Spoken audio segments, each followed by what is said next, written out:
Mondays and Fridays. Monday 6 to 8, Friday 4 to 6.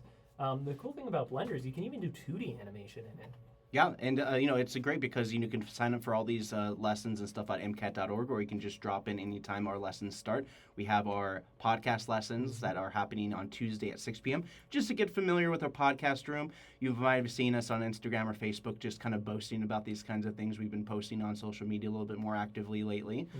We also have our editing lessons, which we hold on Wednesdays at 2 o'clock and 6 o'clock, just to kind of give people a grasp on Final Cut Pro and Adobe Premiere, just kind of giving a beginning grasp of how the editing system works. It is a major info dump for people starting off, so it can be pretty discouraging for the most part. But we work with you through all the open hours here at the Missoula Public Library from 1 to 8 p.m. on Tuesdays, and then we're open 10 to close every day except for Sunday and Monday. That's right. All right, so like I said, MCAT.org to sign up online and more. And, of course, tonight is Blender starting at?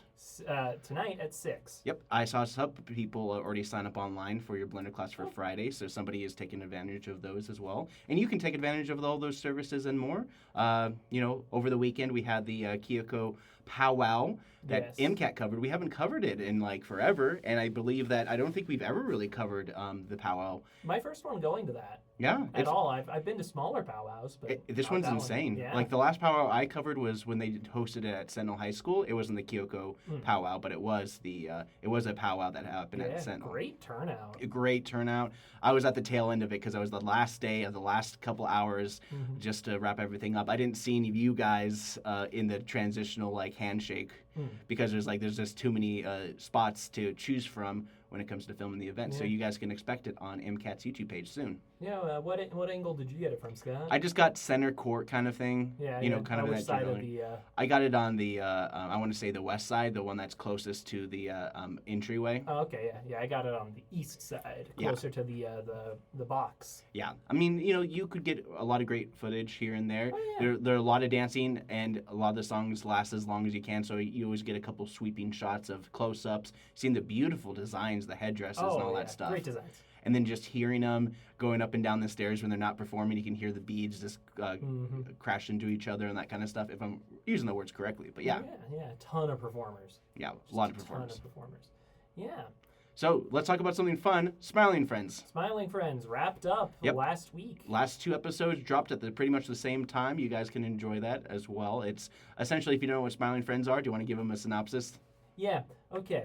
What if there was a company, kind of like a charity, and their whole purpose was to make people smile. Oh, okay. Through their mundane lives or whatever's keeping them down. But it was also a world full of chaos everywhere. True. Yeah. It's very... It's very eclectic of the 1990s cartoon genre. Everything's just thrown at the wall and everything's happening at a mile a minute. Absolutely. Mile a minute is the way to go, pretty sure they just speed up a lot of the voice actors' voice lines. Oh, I wouldn't doubt it. Yeah. I mean, it kind of reminds me of the old, the 1950s movies where they would put a 2.5-hour script into an hour-and-a-half movie where there was just all this fast talking. It was like, just like Gilmore Girls. Oh, yeah, the Gilmore Girls. I mean, I've seen a couple clips online. I keep on getting recommended clips here and there from various different things, and it's like, oh, I didn't know Chris Rock was on there. That's pretty cool. Oh, yeah, they had a ton of people. They had so many guest stars and so many people are just like, oh, they're big now. Yeah, well, there's sort of a bully character in Gilmore Girls. His name's Tristan, and but the reason I'm bringing this up is because my wife's been watching a lot of classic 2000s high schooler movies, so in 90s too, but so she just watched Freaky Friday. Okay. Right, and so the love interest in that, he rides the motorcycle. He's the same actor, but it's really funny because it's like one of them's like, I go to prep school and I have money, and the other one's like, I ride a motorcycle. Man, my first iteration of the mom-daughter swap was a show that was like a Disney original movie. I think it played on ABC movie nights. Mm-hmm. It was called Freakin' Friday. Freaking Friday. But anyways, it was essentially the same kind of vein as if you've ever watched any of the Disney original movies like that. And then there's a weird one called Susie Q, which was about a 1950s gal in the modern era. played by the actress who played the Pink Power Ranger, which at the time, when you're a young boy in the '90s, the Pink Power Ranger is like the first love you'll ever have. Yeah. Let's see. And then there's, of course, the movie Freaky. Yes. Which we saw in theaters. Yeah, I love that movie. That was probably the best iteration of a body swap movie, but also like an actual horror. Yeah. What if Freaky Friday was a slasher movie? Yeah, and you switch bodies with Michael Myers. Yeah. So it's essentially that, but that's basically what it is. It's a great movie, and they chose Vince Vaughn to be the Shape, and I really like what they did with him. Oh yeah. Because it opens like any traditional horror slasher film, and then it just subverts all expectations after that. And it's kind of crazy if you get a chance. But it's one of those movies where it's like, if you think about it too much, you're just like, oh yeah, her as the killer inside the girl's body probably should go to jail based on those kind of things. Yeah, no, exactly. The evidence, like, they get her body back and it'd be like, oh, she's going to get arrested. Exactly. So yeah, I mean, it's like, I can see the follow-up being very, very similar to that kind of thing if they ever do like a sequel. So, and one thing I wanted to also mention as well for people listening is that Bonner AI Data Center is coming, and the county zoning board will meet on June 3rd to discuss the future. And it was one of those kind of things that I covered at Bonner Community Council just this last week or so, and they were speaking, a lot of people in Bonner were just against it. 100%, just completely against the idea of having an AI data center. Yeah, well, and they're burned by the Bitcoin mining operation. Yes. So if you don't know the history of that, Bitcoin mining operation happened in Bonner, created a lot of hum and noise for a lot of people, effectively affecting their sleep. Yeah, I bet there was some infrasound too. Exactly. Like below the hearable level. Yeah, it still affects you. It was the tone. It's like if you imagine playing the mosquito sound. So for you kids out there, play the mosquito sounds. They play the different tones at different hertz. Some levels you can't hear as you get older. And even though you can't actually hear them, you're still affected by those sounds. So if you actually leave the mosquito thing on, you can actually feel yourself getting a headache. Yeah. And that's just from just playing a video from the old YouTube where you can just look it up. Yeah, I was taking a walk a couple weeks ago with my wife, and we walked by one house, and I was like, oh, they're playing the mosquito sound. Right. I was like, what? This is like a really just like residential neighborhood. Why are they playing this? There's nobody around. Right. It's ridiculous to think about, but yeah, I mean, it doesn't, just because you can't hear it doesn't mean you're not affected by it, yes. Which resulted in, Missoula County making some kind of moratorium ordinance that technically bans these kind of noise-making machines. I didn't know that. So this is why the Bitcoin mining operation. I'll report them. Well, that's the thing, is like that's one of the reasons why it just completely shut down, is because of this ordinance that kind of passed and the Bitcoin just kind of moved on. That's why they didn't continue their operations. And so that's one thing to really think about moving forward, because their meeting is happening on June 3rd in the Sophie Maria's room at the Missoula County Courthouse Annex part of the building. And this is going to be at 6 p.m. on June 3rd. So if anybody's interested in giving public comment on that, AI Data Center is moving into Bonner. So you got to look out for that as well. And there's actually a noise level reader here at the library, so you can check around your own home if you're like, wow, maybe it's really loud and I just can't hear it. Yeah, the Missoula City Police donated that decibel reader. Yes, the decibel reader. The decibel reader, you can, because, there are laws in place where between 10 p.m. and 6 a.m. is like where they consider it the quiet zone kind of thing.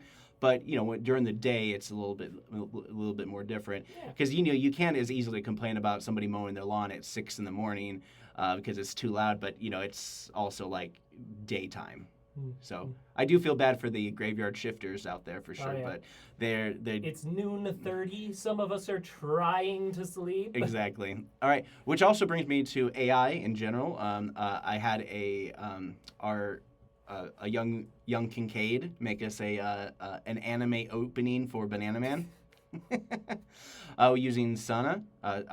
This is the same software that he used to make our MCAT Winter Days intro music for us this last year. And so here is a little taste of Banana Man March. So here's that.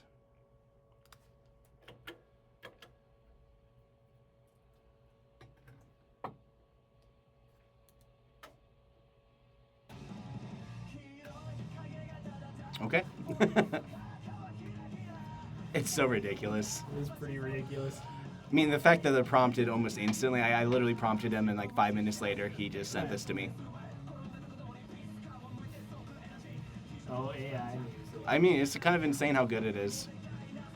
I'm already inspired to make the Banana Man for, like an anime opening and a whole stint for Brennan. Yeah, make the opening for Brennan. Yeah, Do it. he'll enjoy it. Because, especially the banana store that I got. Here. Yeah. Yeah, I mean, it's going to get crazy. I'm getting all sorts of, like, inspiration just to kind of do something fun like this for him. Yeah. So the premise eventually is going to start with a cold opening with people like, we got to get into this bathroom because that's where we stashed all the gold from our bank robbery or whatever. And then a kid comes out and confronts them, and then he's like, what are you going to do about it? The Banana Man comes and saves the person's life. And then he's like, who are you? Opening song plays. Yeah. I'm just saying, that's kind of what I'm going for. Oh. And then, if anything, I'll probably just get an ape costume as the enemy, and then just use, like, the top that I used for the Call of Cthulhu game. Just have, like, a big top hat on the gorilla mask. It's Mr. Gorilla! Yeah.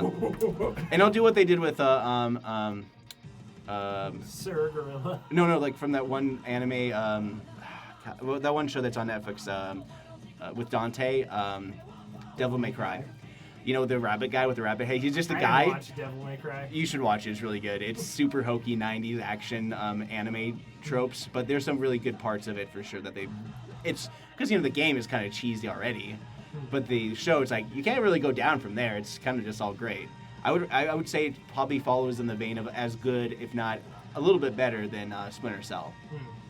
Because Splinter Cell is a slow burn. Oh yeah. You need the patience to actually enjoy that show.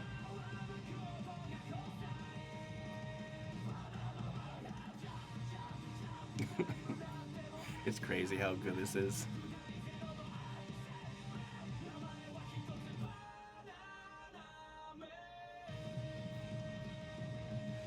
Right? It's the Banana Devil. Pretty much. Banana Man. Maybe I could have a couple drone shots with Brennan. All right, so there's a little bit of the Banana Man march. Oh, Banana Man. Yeah, speaking of making stuff, I can now officially announce to the public. To the public. Yes, that my movie, It Came From the Well, has been selected as a recipient for the Big Sky Film Grant here in Montana. Nice. Disclaimer, we will not be using AI for this film at all. No. I'm going to be making it with grit and dirt. Blood, sweat, and tears. Blood and sweat and tears. And Blender, which isn't AI. Nope. It's computer-generated animation. Yes. Not AI-generated animation. I'm the animator. Yes, it came from the well. It's coming out. It will be filming it this June, and we hope to have a Halloween premiere. Yeah. Should be fun. Yes, I'm very excited. I really hope I can do a Halloween premiere. You know what I was just thinking yesterday? I was like, I wish there was a way that I could like figure out how to do a limited DVD release. Oh, that'd be cool. Yeah, and just like put it around town, like get a couple of copies to like Rock and Rudy's. Yeah, I mean, heck, even you just put them into the library circulation. Yeah, and then... no, I might burn one for the library circulation. No, I honestly think that would be a good avenue for a lot of local filmmakers to like actually promote their stuff. Is make a DVD exclusively for local library here in town. I am gonna make a VHS tape of it though. Yeah. And you have to. I want to get original VHS box art. Are you gonna do like a 4x3 square? Just like another version This of has that. been cropped for. And maybe even black and white. like make it look more into like a found footage type of thing, because it technically is. No, it's not found footage. It's not too much like found footage, but there is elements that would imply that it could be. But anyways, we don't want to spoil too much of the story because it's going to be a little bit more than that. So there's going to be a lot of different fun elements in this horror film. All you need to know is it came from the well. Look out! Put it back in the well. But I can't. It's already coming out. Oh, put that thing back where it came from, or so help me. You're listening to 101.5 KFGM. This is MCAT Radio. I'm Scott. And I'm Neil. So we're about 15 minutes in. We're talking about noontime for folks out there interested in going out and about and doing some food stuff for their lunch break, listening to a couple people like us, trying to censor myself. Any good suggestions for food for folks out there? I'm just going to throw it out there. Soup Farm. Oh, Soup Farm. I haven't been there yet. Yeah. You know, I've seen the building a million times, but I never walked into Soup Farm. Yeah, give it a chance. It's How one do of you the farm soup? Yeah, it's one of the few places on the north side that have businesses, and I hope that this new expansion of the north side reserved to Scott Street is going to, their master plan is going to help more commercial businesses and have its own kind of business centers there. I'm going to recommend a Costco hot dog. Good, nice. Yeah, it's the whole $1.50 kind of deal that's going on there for sure. And hot dog and a drink. yeah, pretty much. $1.50. Yeah, I mean Costco has lunch? Yeah. You can't beat that price. Yeah, I wanted to go to Costco the other day to get their tiramisu cheesecake that I saw online. Mm-hmm. They don't have it. Or if they did, it's already been picked clean. Because I don't go there that often. I think I go there more to gas up than I ever do to shop. Yeah. Yeah. You know where I haven't gone in a little while is Notorious P.I.G. Really? Yeah, you talked it up quite a bit. I like it. When it first kind of started around town, you're just like, oh, this is pretty good. I like it. I like their pulled pork stuff. Well, I get their tri-tip when I go. Oh, the tri-tip. You really like the tri-tip. Tri-tip, so good. If you haven't had a tri-tip at the old fair that's coming up, yes, that's the one that you swear. Barbecue. And that's based out of, I think it's like Helena or Bozeman? It's in that area. Yeah, but they're coming in here for a food truck. It's, steak tips. Yeah, tri-tip steak, sandwiches and wraps. Yeah, it's really good. Yeah, and they'll be here for the Western Montana State Fair. I hope they're here this year. They were the last few. I think they've been here for a good chunk of time, pretty annually. Yeah, I was even like, what if I got them for my wedding? We didn't end up doing that, but that would be pretty fun if you did. It would have been pretty good. I personally like the one thing I always look forward to for the Western Montana Fair is the lemon dairy. I really like, it's basically just soft serve in a lemon slushy. Now, Scott, what do you think I should try to do for, lots of sets, they do something special for the last day. Like, oh, hey, we got everybody ice cream. What do you think I should do for my movie? Turn your slasher film into an actual slasher disaster. No, just kidding. To make the crew and the cast and crew feel appreciated. I don't know. That's a really good question. I wasn't expecting that. How about get a bunch of cardboard and make us LARP?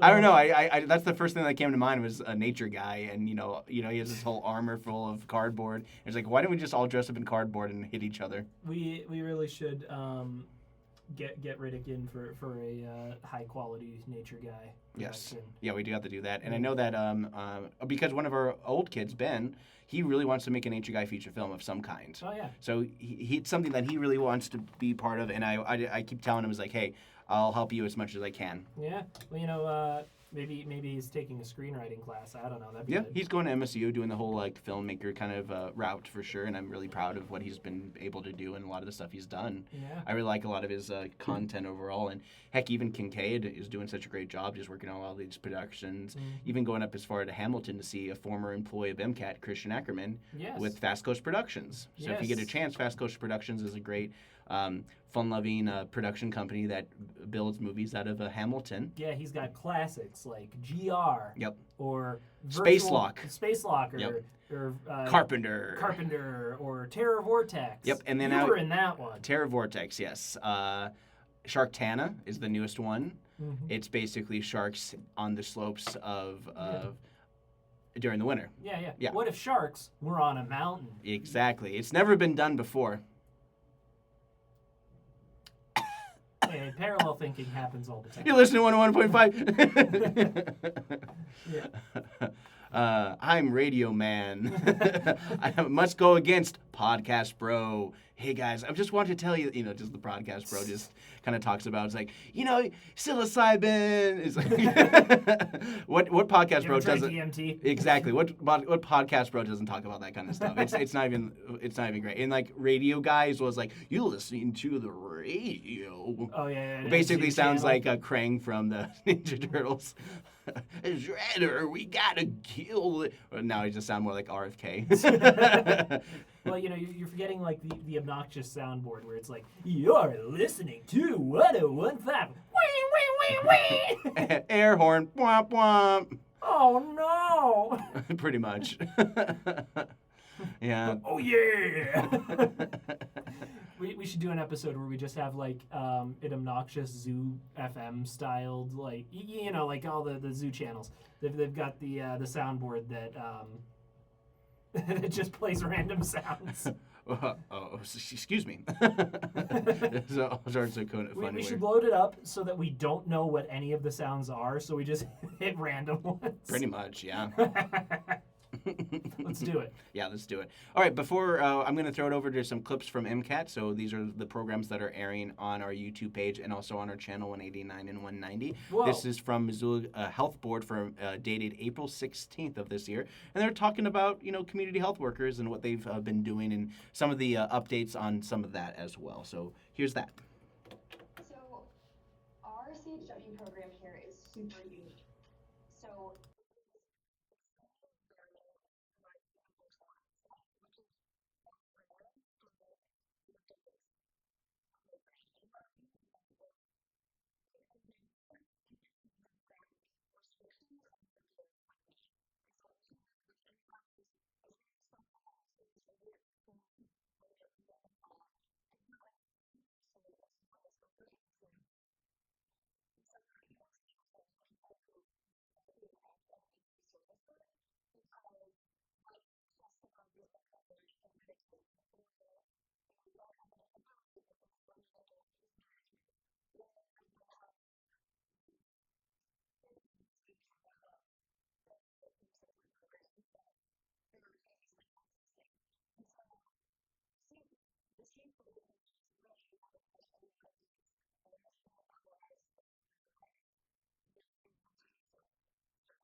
For MCAT, I'm Joel Baird. Thanks for watching. Of your Missoula. There's a great event coming up soon. The American Association of University Women and the Western Montana Retired Educators Association. In the studio with me is Marilyn Ferris. Marilyn, welcome. Thanks for taking the time to talk about it. Absolutely, and thank you for having me. You're most welcome. So this is the 65th year of the book sale. Yes. So it's been going on for a long time. It's amazing. And really. it's a sale that's been held at Orchard Homes traditionally. Traditionally, yes. And it's coming up again. We've got some dates. Thursday, April 23rd. That's the opening. That's when the sale starts, Yeah. right, through the weekend, through Sunday. But you wouldn't mind having some book donations starting Absolutely. earlier. Yes, so on Monday and Tuesday, so the 20th and the 21st, we're taking donated books from anybody in the community. And it's wonderful. We're so thankful to everybody just because they donate, so it keeps us going. They Well, donate sure. so many books, so it's great. And that you want the donations to go directly to Orchard Homes beginning on Monday?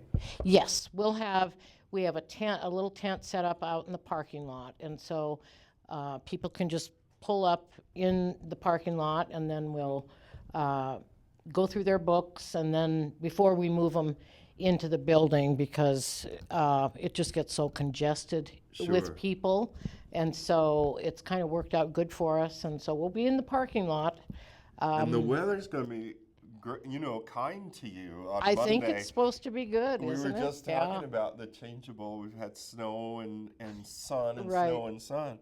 So the first date we'd like viewers to be aware of is this coming Monday, 4/20, and Tuesday, 4/21, and that's from 11 to 7 p.m. to give people Yes. time if they're working after work. Right, they to get could their drop books off and to the drop them books. off, yes. And but we only take them those 2 days. Yeah. So sometimes on Wednesday, we'll have people pull up, and we just, after that, we can't take anymore. Yeah, because you need to sort and display Oh, them and there's just within the rooms Orchard full. Homes dance Exactly. floor in there. Exactly. And there's a $5 entry fee on the first day. On the first day Thursday. only, Yeah. yes. And then the rest of the days, there is not. And you'll have the books marked in different price categories? Well, we do. We basically have them in categories by genre. So, Yeah. but there's always a great table of Montana books, and we have valuable books, first editions, and we have a lady who goes through and looks them up and prices those books, and there are some wonderful things that people donate. And so, and then we have a section of children's books. There's a huge section of cookbooks and gardening books, art, just every category, literature. There's a few things we don't take. We take most everything, but we don't take encyclopedias. Yeah. We it's don't- outdated. Well, right, and we don't take textbooks.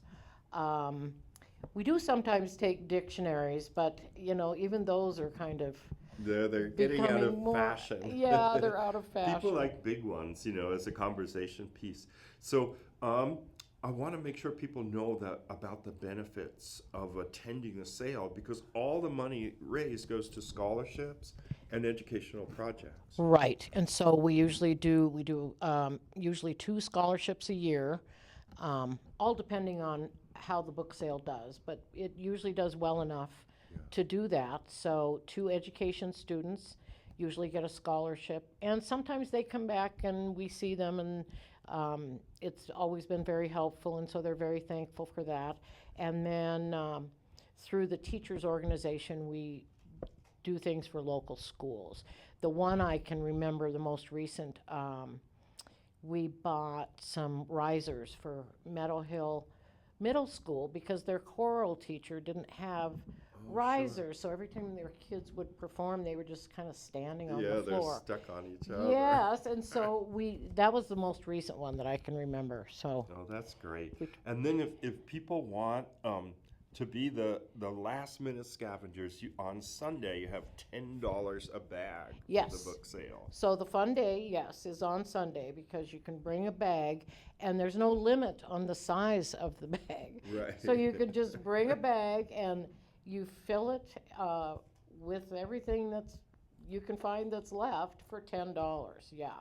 Oh, and I want to make sure people know where to go. And Okay. that's Orchard Homes Country Life Clubhouse. It's located at 2537 South 3rd West. And it's just a Yeah. little off Reserve Street. Right, just to a the little west. past. Yeah. And then if you're heading out to the west from Reserve, it's on the left-hand side, about a block Right. in or so. Yeah, it's about a block and a half. Oh, and we in. didn't mention, if you want more information, you can call Andy at 406-370-6909. Yes. Well, we better let him go because we're going to squeeze this in between shows on Okay. MCAT all weekend long and then up till the sale on Thursday. All So right. once again, dear viewer, we're talking about benefit book sale for the American Association of University Women and the Western Montana Retired Educators Association. The proceeds from the fundraiser will be used to enhance education in the local area. We've been visiting with Marilyn Ferris, who's the volunteer coordinator for the group.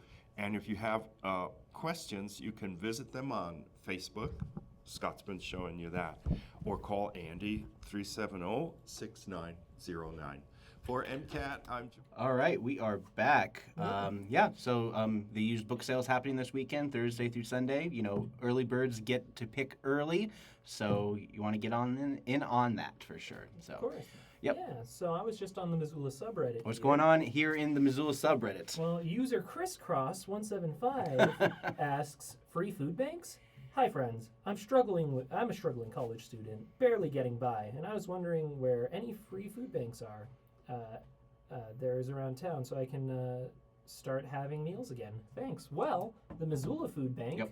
over off of Russell, is right by the bowling alley, is a great place to look. Yeah, that's the first great starting point for a lot of people who have food insecurity. Mm-hmm. And I know that Public Health Center is also doing these kind of like food programs in place as well. So they're doing an all-encompassing kind of facility. Yes, at the health center, yes. Yep. And then, of course, there's always the POV. Breakfast, lunch, and dinner, daily, no matter what, Yes. even on holidays. One of the comments points out that the UC actually also has a little food bank. That's good. Yeah. And I know that they do have community gardens there and all sorts of programs the community built gardens. into the Take place advantage as of well. the community gardens. But yeah, it does stink when a person might have run out of some their Yeah. food program or what they have, because they have their own version of food program at the University of Montana that people sign up for. Yes. And I've had to use the food bank before, and it was a great experience. I just had to fill out a little paper that wasn't like exclusionary. It No. wasn't like if you don't get it right, you can't get food here. It was they just wanted to collect data. Yep, it's all about being like who use the services so we can justify the grants that we get for continuing operation of the food bank. Exactly. Makes sense? There you go. And also the Missoula Food Bank also acts as a shelter for folks. And it's an extension beyond just the POV. And I know that even Sovereign Hope Church also utilizes some of their services through the safe outdoor space, temporary safe outdoor space, which is located just off of Broadway next to the detention center. That's the pallet housing that they had implemented in place during the pandemic. Yeah. Also around Missoula, we just had the Wild Walk. Yes, the this Wild Walk last weekend. weekend. Yes. That's always fun. That's I always fun. remember when I was in first grade and I did the Wild Walk. That was fun. Yeah. I might still have the mask I made for that somewhere in a Probably. closet. I mean, I know that MCAT has filmed the Wild Walk Parade in most years. I don't know if they did it just this last year. MCAT can be pretty precarious when it comes to the things we film and the things that are requested of us. We're heavily request-based. Yes, very much so. A lot of things people like to think is like, oh, why don't you guys cover this one news story? I'm like, well, we don't cover news stories. We cover Missoula. We're not a news organization. Yep. But you can be your own news organization and start up here at MCAT because we have a studio space, we got cameras, we got audio equipment. People can use our services to check out equipment so they can do citizen journalism. It is a wonderful resource, and all you got to do is stop by every Saturday at 10 a.m. to do our tour and training to kind of give an idea of what MCAT's all about. We're First Amendment station. We're all geared about getting people connected to the right media resources to promote their stuff, which also brings me to 101.5, which also is a community radio station, which kind of bridges the gap between MCAT and KFGM. I've said this many times before, and I'm going to keep on saying it, is that it's nice to have a radio station here in town where anybody from anywhere here in Missoula can just come on down and just start their own radio show. Absolutely. Yep. Yeah. The only ticket entry is making a 30-minute pilot. Can you do that? Then you can have a radio show. That's basically the threshold. Yeah, the pilot's pretty easy, though. Yeah, nice little 30-minute pilot. You know, you're talking between songs, all that kind of fun things like that. And it was nice to kind of do it. We did it. You know, we did our own little pilot as well, just to kind of show off some of our That's right. ways of doing things. It was an easy end for sure, because we definitely know the bosses at the community radio station. All right, before we come back, we're going to throw it over to Professor Sean Hill, talking about his new book launch about poetry and whatnot. So without further ado, here's this guy. Go into the past. Should we mention Jeremiah Shinn? Imagine the future, and in between all that is my life.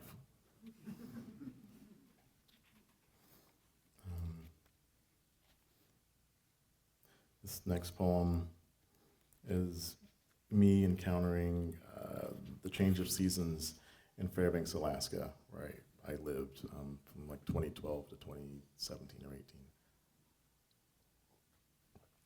And I thought I knew what north was, and I thought I knew what cold was and the seasons, but then Alaska's different from northern Minnesota. Fall comes a little earlier there. Fairbanks, Alaska, early September. All the changing leaves me wanting to stop. I need to balance. Here we're in the cusp.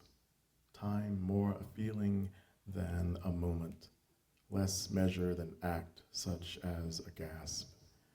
A quick rising of the chest. Intake of breath. As now the leaves all change.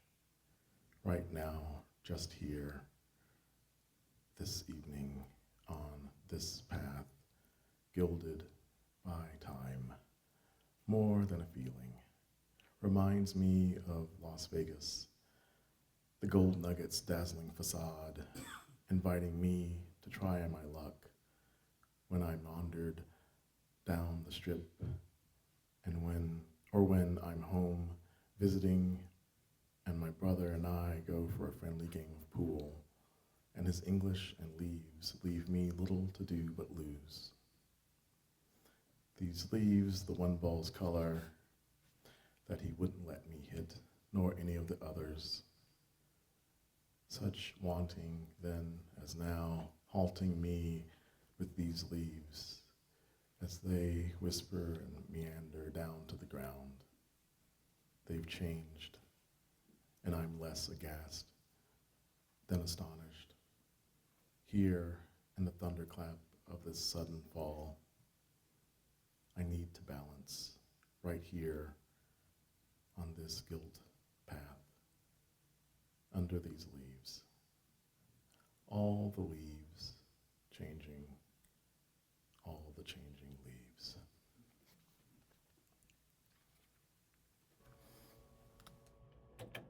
All right, so that was Sean Hill talking about his book that's coming out, his book launch. So if you want to look him up, you look him up on Professor Sean Hill to learn more about his book and more. All right, let's talk about the Odyssey. I looked into this a little bit more about this because this isn't necessarily about Odysseus and anything like that. I actually looked at it, I was like, wait a minute, what happened after that? Because, you know, Homer, the Iliad and all that kind of stuff, he's spoken and all these stories. It's quite has its own cinematic universe for the most part, which is kind of crazy. Do you know how many times the word blue is mentioned in the Odyssey? How many? 0, which is weird because they're on the ocean. That's true. They don't call it the ocean blue because that, I guess that terminology just wasn't a thing. Yeah. that's the thing is some languages just don't develop certain words for colors, or they do it at different times. Well, it's like, imagine like one thing that I always notice about it is like the history of rainbows is like how people would just like draw rainbows, and a lot of times they would just only have access to 3 colors, and that would be like a white, red, and like a brown. Yeah. That would be like the go-to rainbow for the Yeah. longest time. But that's the thing about color is like It's very subjective. it's very subjective, and there's not much. I could definitely see with like living in those kind of bland era where everything was just like whatever you get was what you get. You couldn't really paint much of anything at the time. Gold was such a major thing because it would just shine and gleam, and then you just basically you had limestone, which was white, and then you added that to contrast, and you can kind of see all these ancient empires and stuff like that. But the Odyssey, I'm excited for the new Christopher Nolan film. But I was looking into the story about Odysseus' death. Because he was fated to die because of the sea, and apparently the story is kind of funky because it has a lot to do with the fact that some of the sins he did during his time at sea trying to get home, especially hooking up with Circe, resulted in a son called Telegonus, who essentially was the one that killed him.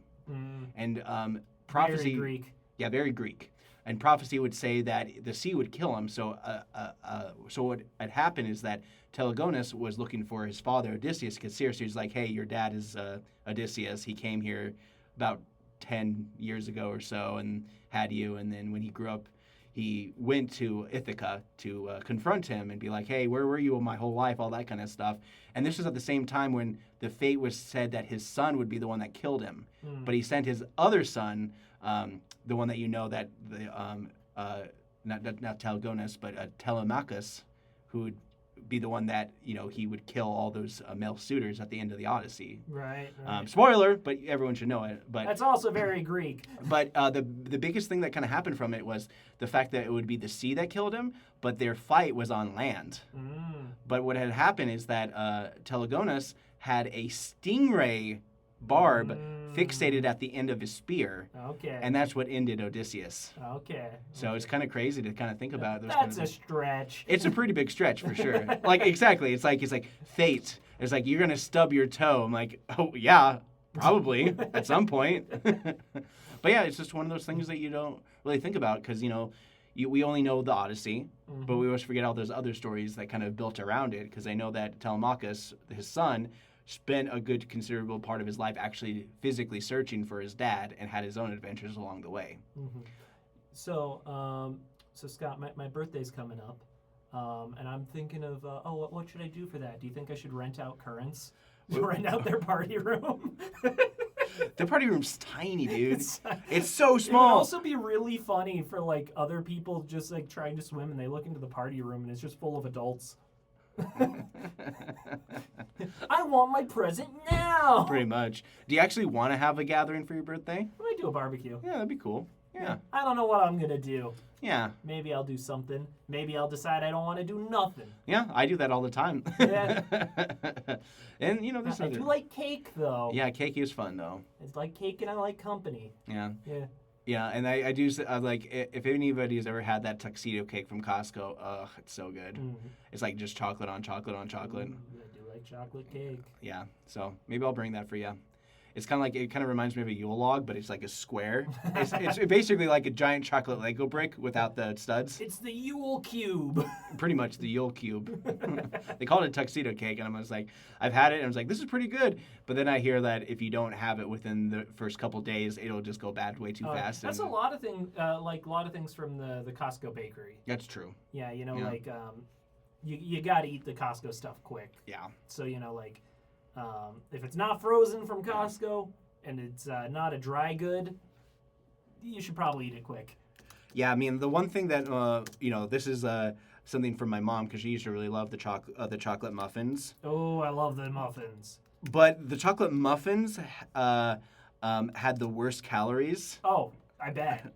It's double chocolate. It's like super double chocolate. And the muffin's huge. And so each one of those muffins that you would get from there would be anywhere between 600 to 700 calories per muffin. That's like breakfast That's like breakfast right there. And approximately, of course, 38 grams of sugar. Yeah. So, yeah, you got quite a bit of... I love those chocolate muffins. 38 grams of fat, 11 grams of saturated fat, just 48% percent of carbs of your daily value, just in Yes. one muffin. Yeah, and that was the one thing that my mom was really loving at the time. And just like, yeah, I mean, she lost like 20 pounds after she stopped eating the muffins. I was like, yeah, it's probably the They're muffin. good muffins, but the problem with food that's like that Yeah. is it's usually not good for you. I want food where I cannot pronounce the ingredients to the inside the food.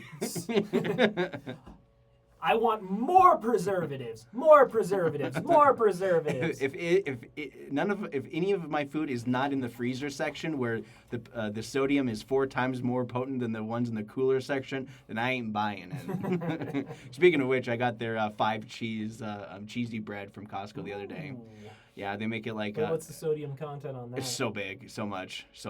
It's like it's usually those kind of things. What was it? It was just like daily value, and I think it was like 600 mgs I of need sodium. more salt. It was quite a bit for sure, but that's salt. that is the crux of having things that are frozen. Preservatives have longer shelf life, and I always think to myself is like, if it survives longer in the freezer section, it's probably going to last longer in your body after you eat it. Oh yeah. So I don't know. I'm a big guy, so I don't get to talk about diet stuff as much. I'm trying to do better, but I just like eating, Neil. I just love eating. I love eating so much. I love eating. It's delicious. You know, all those chicken parms and You don't have chicken parm very you have a often. chicken parm problem, Neil. This is an intervention. I've had one in like 6 months. Oh, okay then. All right. There's always some kind of cheesy chicken combo It's thing. the you have. cheesy chicken pasta. Okay. It's basically what if mac and cheese was awesome. Right. Pretty much.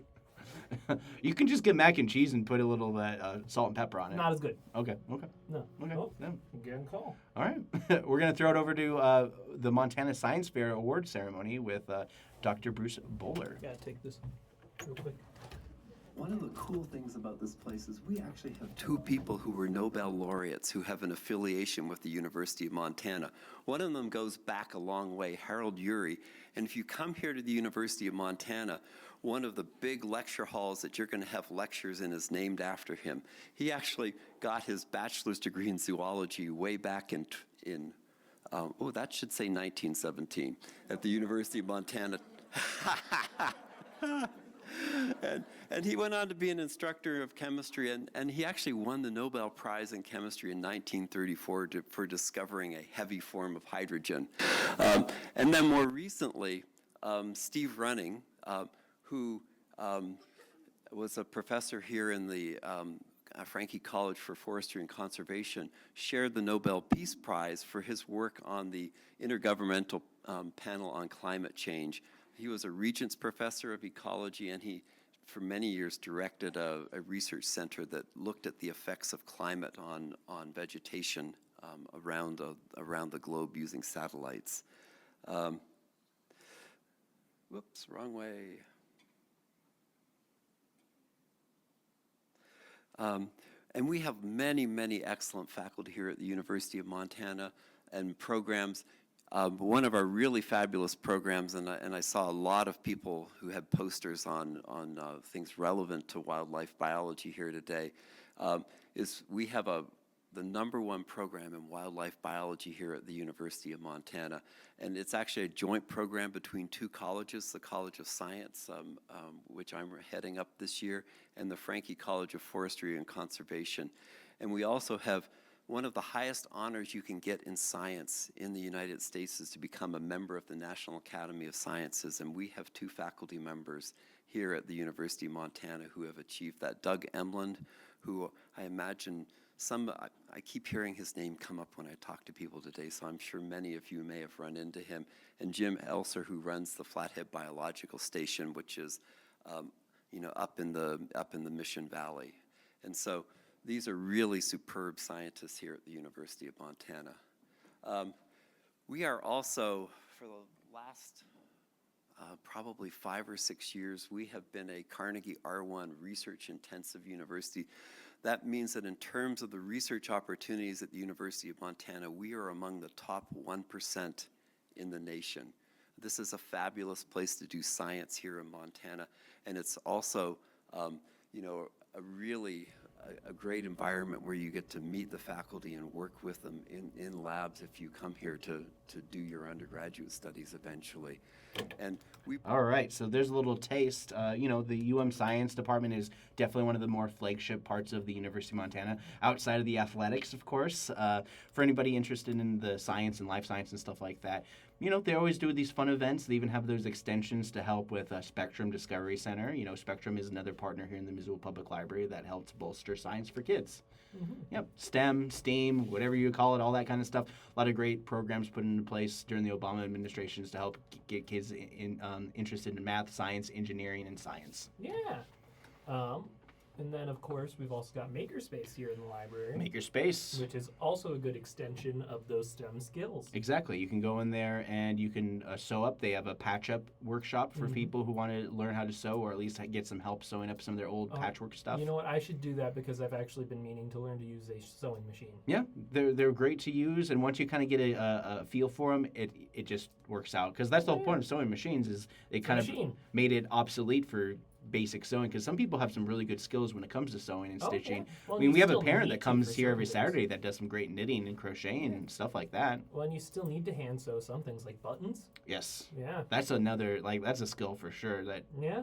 A couple years ago, my wife was a costumer on a movie, and she had to hand stitch buttons for every single outfit. Wow. And there was a lot because it was a period piece. Yeah. So there were no zippers or anything. Yeah, I mean, and if you look back into history, and I'm going to be a little bit of history buff right now, is that when I was watching the Ken Burns American Revolution, women getting back into sewing was a major part of the American Revolution, especially with the wives, because America, to try to get away from the imperialism that is the British Empire, was to not buy Victorian era dresses. Yeah, the textiles, all that stuff. So women were really forward on making their own clothing to reject the essentially the what would make America under heel. So that was a big part of the women's influence in the era of the American Revolution, was sewing. Because at the time, like women's rights wasn't something that most people thought about. Yeah, the suffragettes weren't until a little later. Yeah, and that was a very inspiration from both UK and America at the same time. Mm-hmm. Yeah, so it's kind of interesting to kind of see those kind of things in history and sewing and stuff like that. And you were also mentioning is that this weekend is the quilt happening. Yeah, the 24th and the 25th, yes. Yep. So at the Missoula Fairgrounds, there's the quilting thing. We didn't get a chance to talk about it on the air, did we? No, we didn't. No, we were just talking off air. Yes, the Missoula Quilting Guild. Yes. Yes, they're having a silent auction and a show for a bunch of quilts there. So yeah, I want to like quilts. Yep. Might have fun checking it out. I don't like quilts. Oh, okay. I'm going to start my own counter quilt consortium. Okay, well, I won't play the game the board game I have where it's cats and you have to build quilts for the cats. Right, as they destroy them. No. So you end up with like a beautiful quilted board, and then depending on your patterns, you get cat points. Like you put cats on it because they're like, that's a soft blanket. I'll lay on that. Well, you'll never be able to compete with the beam of light. No matter how good you are at quilting, a beam of light will always win in the comfort of cats. It's true. Talking about my wife a lot this episode, but she can't do jigsaw puzzles on the kitchen table because, she does them anyway, but our kitten loves to run up, grab a puzzle piece, and look at her, and then run away. Literally with the puzzle piece? Yeah, she just steals puzzle pieces. Just to be like, I did this. Exactly. Good luck trying to sure that you see her do it. Oh. She's like, I'm going to do it. Yeah. And then she grabs it and she looks at you like, you can't stop me. And then she runs away. Which just kind of reminds me, because my friend Sarah told me that, after she had her first kid, it's like, my first kid was great, which you always want to be careful of, because if you have a good first kid, the second kid's always going to turn out terrible. And so she never had another. People say that about cats all the time too. Yeah, so it kind of reminds me of that in that regard, because it's like you put so much effort into the first thing. It's like, oh, this is great, and then by the time you get in the second one, a lot of times you're splitting your attention between the new cat and the old cat. I mean, by then, the old cat's kind of taking care of itself, if not the other cat. Yeah. And then you have that kind of like that real family dynamic, like how it evolves after that time is like you have the older sibling syndrome, where it's just like all the pressure's put on them because they're like the first one. And then their second kid, sometimes it might just be the second and only kid, so they don't have to suffer from the middle child thing. Because, middle child syndrome is a very interesting kind of thing in its own right. You were the youngest, Scott. I was the baby, just like you, Neil. Yeah. In a house of women. Women. Women.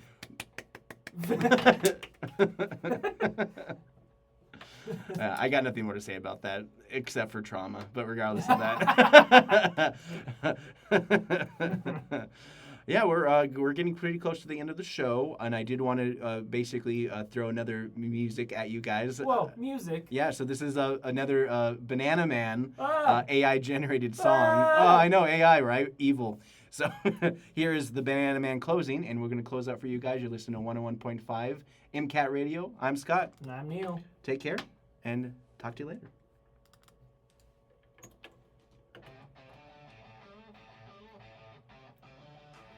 I was joking with all